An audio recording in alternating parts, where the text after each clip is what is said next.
Many people have seen witchcraft as a dark, indeed sometimes evil tradition. This is not true at all. People have accused many witches, myself included, of worshipping Satan. This simply isn't the case.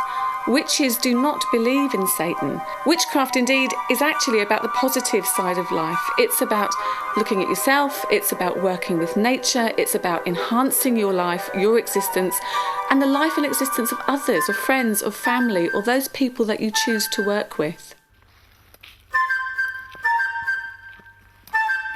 Okay, Yasmin, we're here at the sanctuary that I work in at Tir Nanog. I'm very lucky to have this space as a magical working space. And what I'm going to do with you today is to teach you how to cast a circle. The circle is very important. It should be cast every time you want to work something magical. Okay. It should never be cast for no reason at all. There should always be purpose to casting a circle. The reason that we cast a circle is to, again, separate ourselves from the mundane, ordinary world, to bring ourselves into the magical world. It creates a sacred space. It's creating, if you like, a temple in which we can work. We cleanse and purify the area using salt and water and incense. And then we work within that circle to build up a magical energy, or a cone of power, it's often called. It's then contained within that space. Okay, Yasmin, this is a small altar that I have here set up all the time. It's a small basic altar because actually I prefer to work outside. But because we're learning, it's a nice safe environment to actually be safe and sound working in here. So having set the altar up here, we have your bits and pieces that you've purchased this morning, your wand, your pentagram, your chalice. I've also added here salt and water that we're going to be using in the ritual. The idea behind the salt and water is that each one is blessed individually, and then the salt is then added to the water.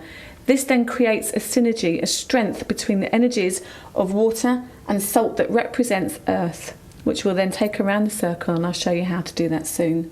The other things I have here are crystal balls. I have a crystal ball here, a clear one, and I have an obsidian one here. Both are used for the same purpose, but both have very different energies. Before we actually cast a circle, and I tell you how to go about casting a circle, we need to talk about the initial preparations. That in itself is nearly as important as actually learning to cast a circle properly. First of all, it's intent. I've already said that you never cast a circle without having reason. If you cast a circle just for the sake of it, you're not showing respect to the energies that you're working with or to the gods that you're working with. So always have a reason, whatever that reason is, but have that reason very strongly in your mind. Be very prepared for the circle. This can start 1 or 2 days before the actual ritual is due to be cast. What you need to do is be able to focus on it. So in the morning that you get up, think about it throughout the day. Think about how you're going to be doing this. Think about what you're going to need for the circle. It doesn't have to be your every waking thought, but you're starting to prepare your mind for ritual. Just before you're going to cast your circle, you need to prepare yourself physically and mentally for it. So a ritual bath is absolutely important. It's a simple bath with a handful of salt. Now this could be sea salt, it could be bath salt, it can be ordinary kitchen cooking salt. It's not a problem. Salt is purifying. We've already mentioned that when we were talking about the altar. A handful of salt into the hot water, agitate it with your hand to mix it in, and submerge yourself in the water when you get into the bath.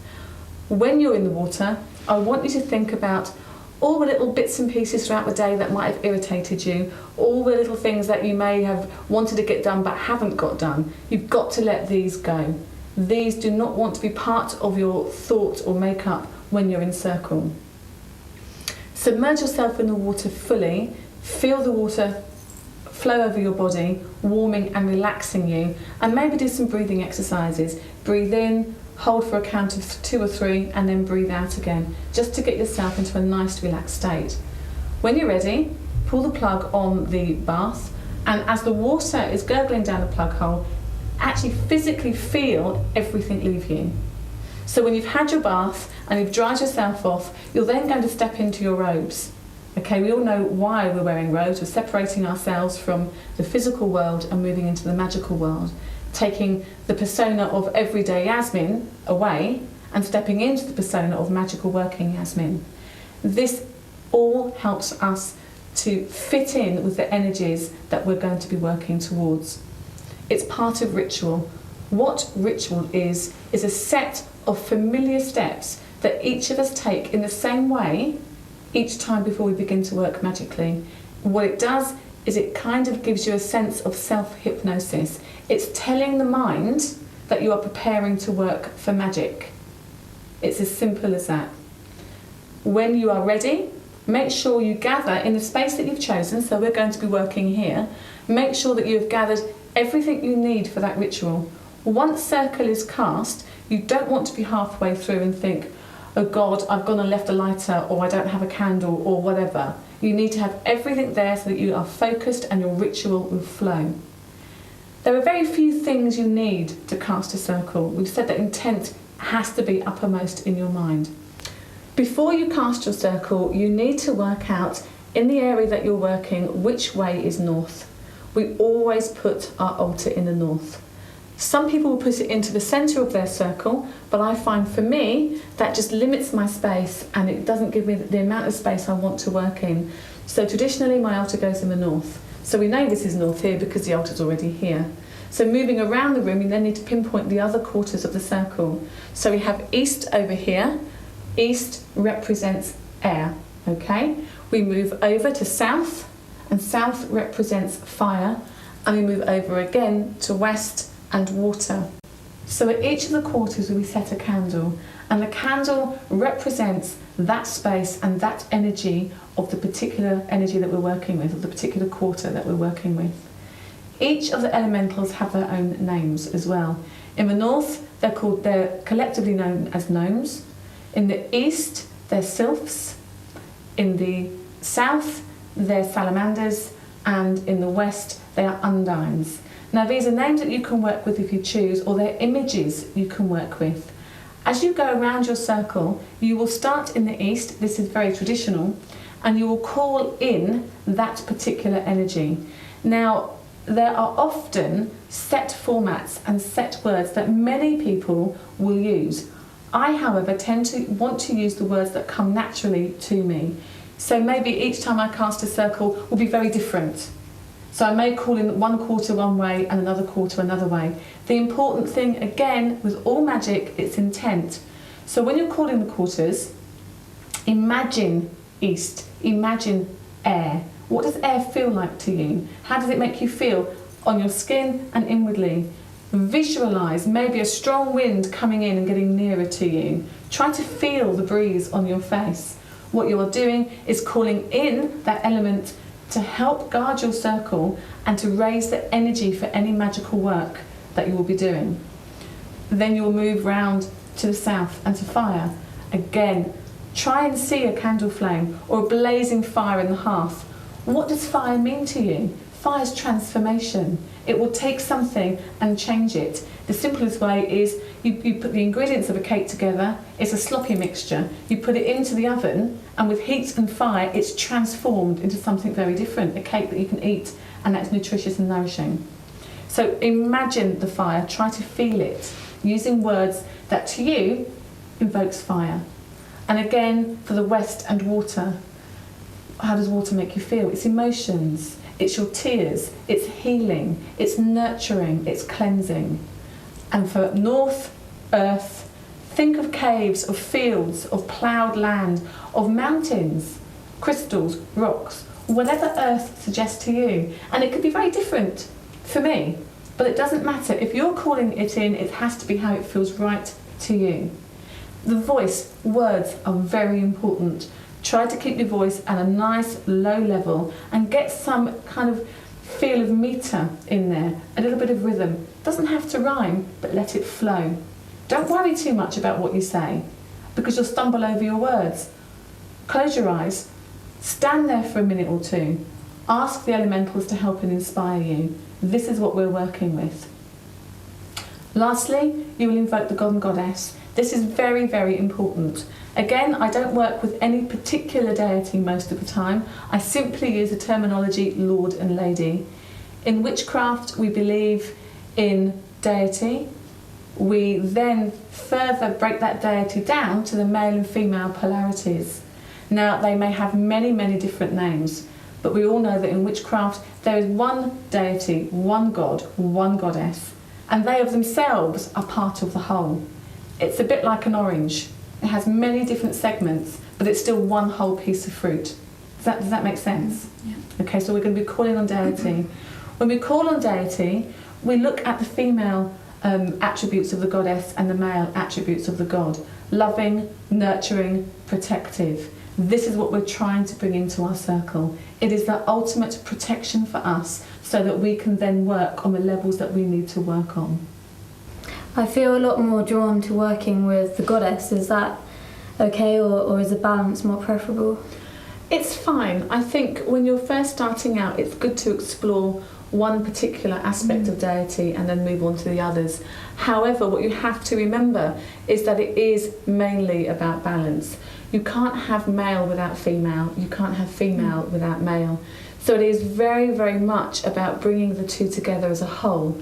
Male and female reside in all of us on a hormonal level, on an energetic level. So it's very important that if you wish to explore the aspects of the goddess first, that's good, because you don't want to be learning too much too soon.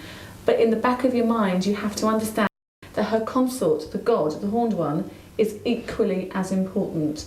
There is not one that sits above the other.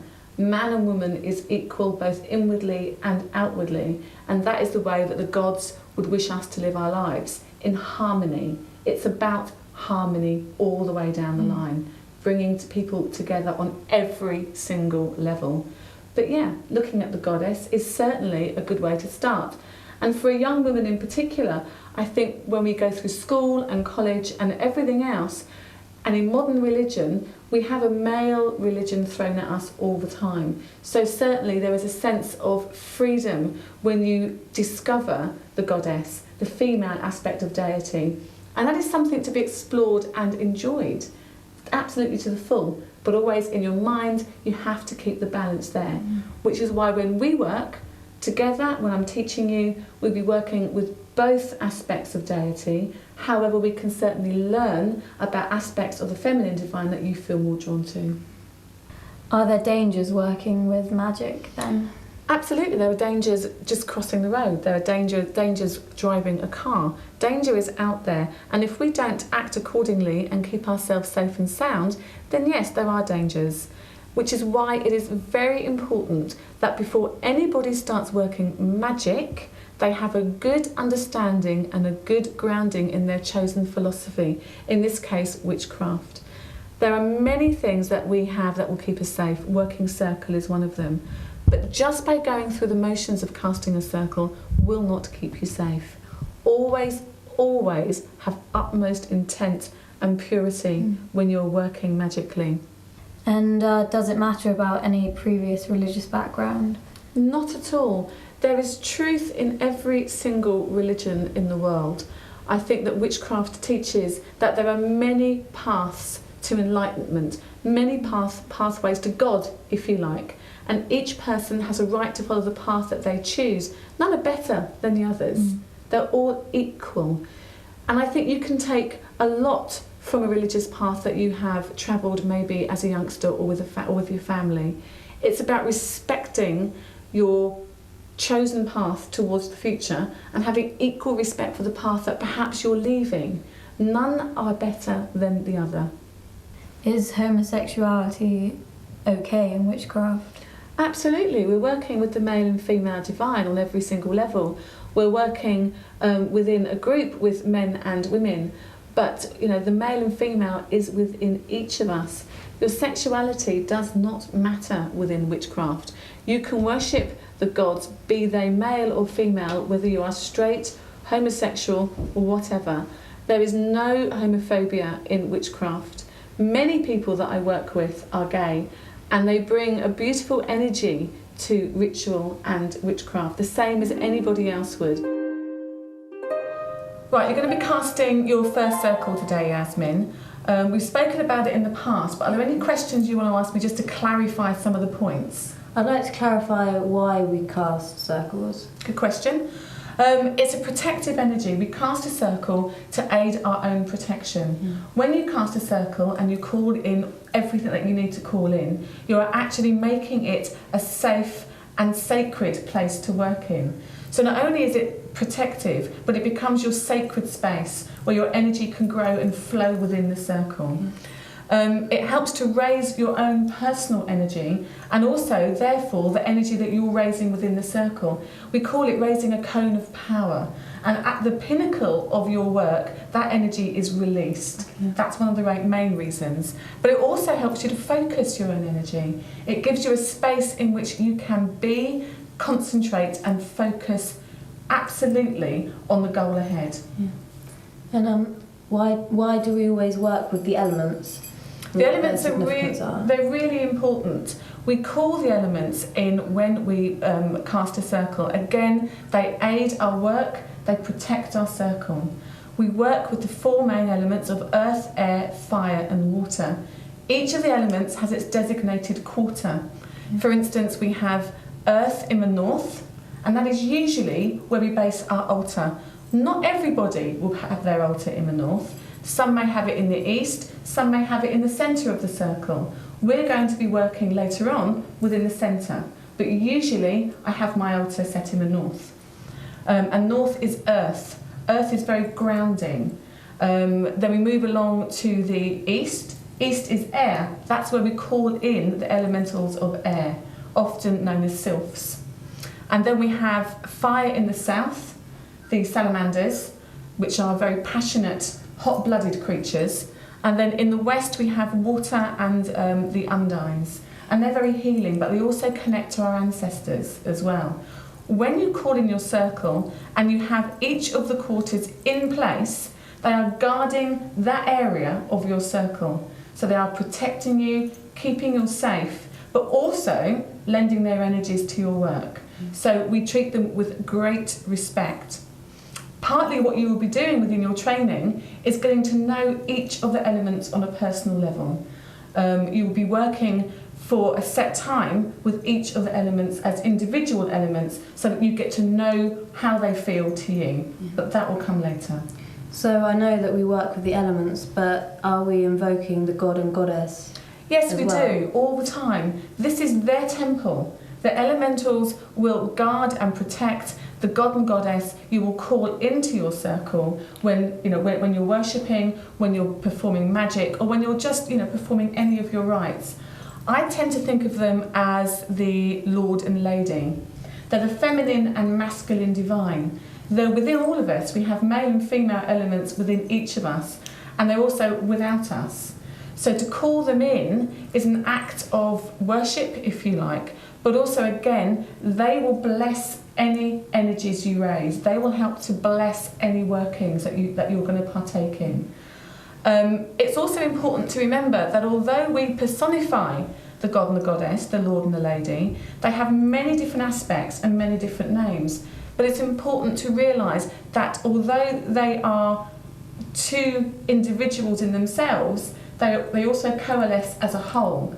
Deity is deity. It has no sex. It has no idea or identity of male and female, but we choose to personify that to make it more easy for us to access and to grasp. So I think it's very, very nice to use the term Lord and Lady, but you may prefer to actually use one of the goddess names and one of the god names. That's entirely up to the individual. And you'll be working with different aspects of the goddess and the god in different areas of your life.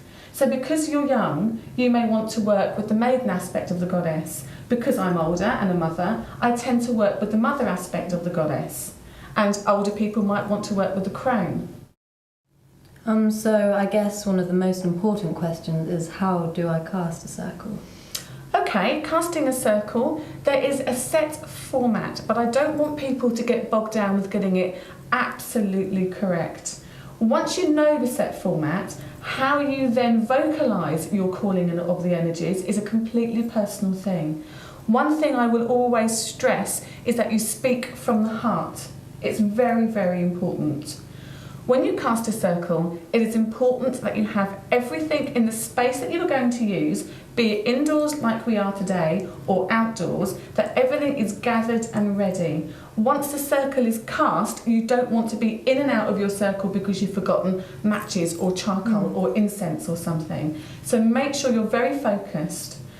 Prepare yourself in the usual way. I like to have a ritual bath with a handful of salt, just to let the energies of the day kind of flow from my body, any cares, any worries, so that when I step from my bath into my ritual robes, I'm stepping into my magical persona. Then what you want to do is clear the area.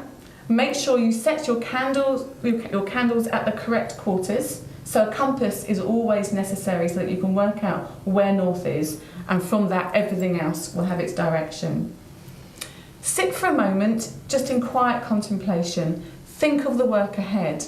The work that you're going to be doing later on is a rite of simple dedication, to dedicate yourself to your chosen path so that you will learn as much as you can with the help of the gods and the elementals. And I think also one of the things you want to do is to cleanse and consecrate the tools that you've bought, okay? This is very, very simple. First of all, cast your circle.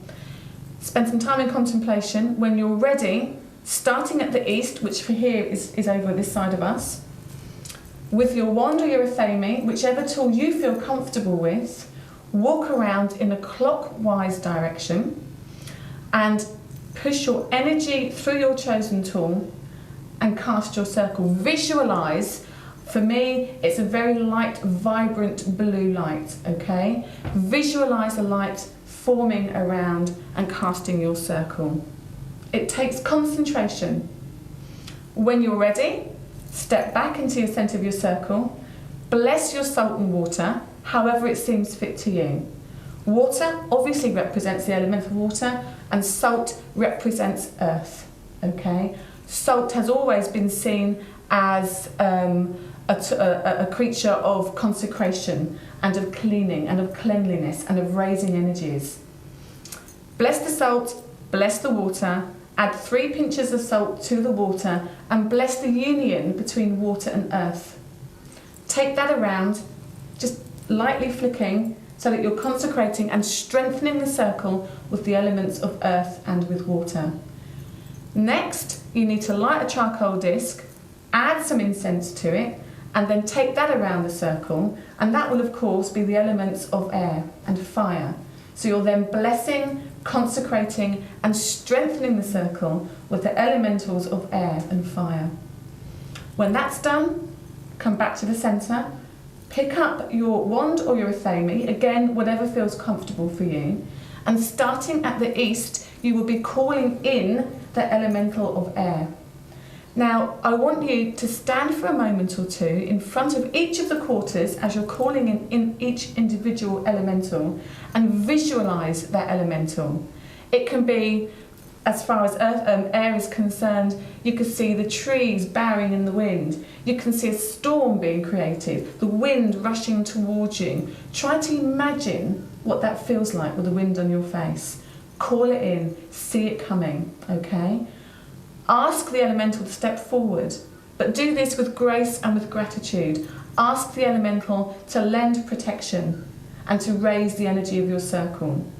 When you move around to the south and fire, again, visualise the fire. What does fire mean to you? It's personal, it's individual to each of us. Maybe you're going to see a candle flame. Maybe you're going to see a roaring hearth fire that keeps you warm. Whatever it is for you, that's what you need to hold and focus. Water is the same. Maybe you'll see the ocean, a waterfall, a calm pool, however that means, however you want to visualise it and what it means to you. Earth is the next one in the gnomes. Mountains, ploughed fields, caves, anything that suggests earth to you. The reason we work so strongly with the elementals is because they're part of our everyday life. We work with them every single day. The air we breathe, the food we eat, the water we drink, the warmth the sun gives us. It's there every minute of our lives. The most important elemental that we haven't mentioned is spirit. And spirit is something that comes within and without us. If you like, on one level, it's the Lord and Lady, the God and Goddess. But always remember that the spirit is within yourself as well. And it is you and spirit that charges and energises any ritual work, any magical work. When you've done the work that you've chosen to do this afternoon, what you will then have to do is close the circle down. Very, very simple again. We go anti-clockwise this time. So starting in the north, you thank the elementals of north and see them receding, see them leaving, give them gratitude, thank them with love. And again, moving around to west, to south, to east, exactly the same thing. Imagine them leaving and departing with love. When you want to thank the Lord and Lady, north, and thank them again. I don't want people, again, I'm going to reiterate this, to get bogged down in the wordiness of ritual. If it comes from your heart, it is not a bad thing. So your words must be true. And once all that is done, that is the simple recipe, if you like, for casting a circle and for closing a circle down. Okay, thank you.